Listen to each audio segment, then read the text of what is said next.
څنګه دلته راغلی؟ بیخي مې درک نه لګي. خاوند مې د خپې نه خراب دی، بوډا دی. زوی مې د ماشوم د لسو کالو د جسم نشي کولی، دقسې ناست دی. نه م د رزق درک لګي، د هېڅ درک هم نه لګي، نه م د جامو درک شته، نه م د رزق درک شته، د هېڅ درک هم نشته دی. دقسې ناست دی بیابان باندې به جړاګان دي زموږ په سر دی.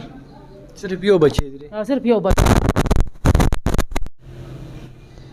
کتونکو ایوب خان شیرپور ویلفیر فاونډیشن د خپل وس مطابق چې کوم دی د خلکو سره کومک کوي، مرسته کوي، ملاتړ کوي. دا زنانه راغلې ده، مخکې هم راغلې وه، دې ځای نه سودا وړې ده، مجبوری بې وسۍ دې ځای ته راوستې ده. هغه کومې مجبورۍ دي به دا بیانوي؟ څه وایي په دې؟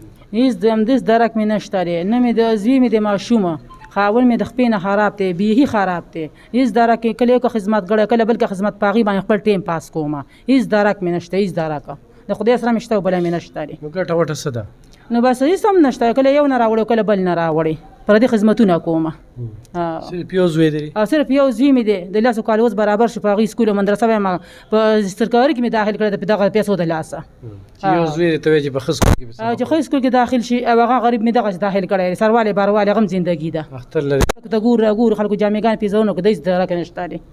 کتونکو صرف یک زوی، لور نه ښه، یو زوی.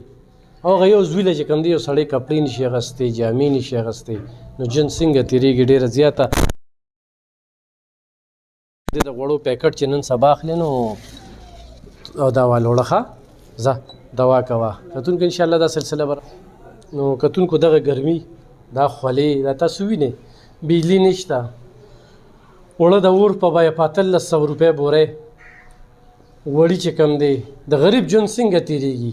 او بیا د یو زنانه صرف یو زوی وي، ول اختر له کپړې نشي اخیستی، پیزار وله نشي اخیستی، نو ضرور کله کله خو بس سوچ کې کنه نه جامې شته نه پیزار شته، هېڅ هم نشته. خاوند مې دی بوډا، په خپې نه خراب دی، د ویښ نه د هغې علاج کول غواړي، علاج یې نشته، بې علاجه پروت دی.